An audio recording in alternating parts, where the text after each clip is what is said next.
అది దగ్గుబాటి పురంధరేశ్వరి గారికి ఎందుకు రాజంపేట వెళ్ళాల్సి వచ్చిన పరిస్థితి క్రియేట్ అయింది? రాజంపేట వెళ్ళాల్సింది ఏంటంటే ఫస్ట్ వెంకయ్యనాయుడు గారు ఏమన్నారంటే బిఫోర్ అలయన్స్ ఏర్పడక ముందే కనుక జాయిన్ అయినట్లయితే అలయన్స్ అవుతుంది ఎట్లాగైనా, అయితే మనం ఏ సీటు కావాలంటే ఆ సీటు అడగడానికి ఉంటుంది, కాబట్టి మీరు ముందే జాయిన్ అవ్వండి అని అంటే వెంటనే తీసుకెళ్ళి జాయిన్ అయ్యారు. జాయిన్ అయిన తర్వాత ఏమన్నాడంటే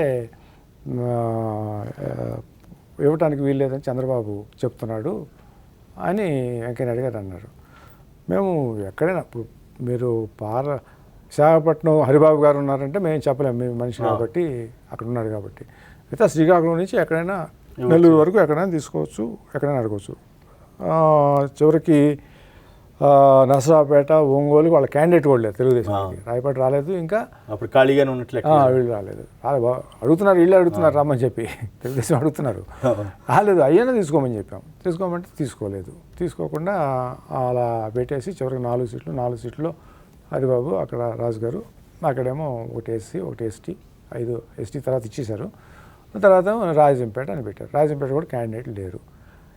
సరే మమ్మల్ని కాదన్నారు కదా ప్రచారానికి అని అంటే సరే అని చెప్పి మేము ఊరుకున్నాం. ఇక ఎందుకు వచ్చినటువంటి ప్రాబ్లం పెద్దగా కాబట్టి. అంతలోకి ఏమైందనంటే మేము ఊరుకున్న నేపథ్యంలో రాజంపేటలో పోటీ చేసేటటువంటి తెలుగుదేశం అభ్యర్థులు రాజంపేట, కోడూరు, మదనపల్లి, దాని తమ్మలపల్లి కాదు పక్కన ఏదో 4-5 చోట్ల నుంచి అక్కడ అభ్యర్థులుగా తెలుగుదేశం పార్టీ తరఫున పోటీ చేద్దాం అనుకుంటుంటే వాళ్ళు రామదాస్ చౌదరి ఇంకా పేర్లు ఉన్నాయి.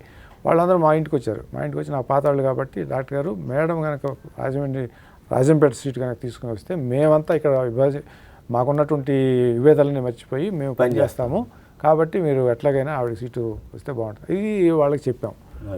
వాళ్ళకి చెప్పిన తర్వాత ఆ నేపథ్యంలో అప్పటికి కూడా వద్దు అని ఒక ప్రయత్నం జరిగింది. కానీ మేడం తీసుకొచ్చి ఈ విధంగా కూర్చోబెట్టడం సరికాదు అని చెప్పి పార్టీగానే అక్కడ ఒక నిర్ణయం తీసుకుని లాస్ట్ డేన వచ్చి ఆవిడ పేరు ఇంక్లూడ్ చేయించి తీసుకెళ్ళి ఆవిడని నిలబెట్టారు. దానివల్ల రాజకీయంగా నష్టం జరగలేదు?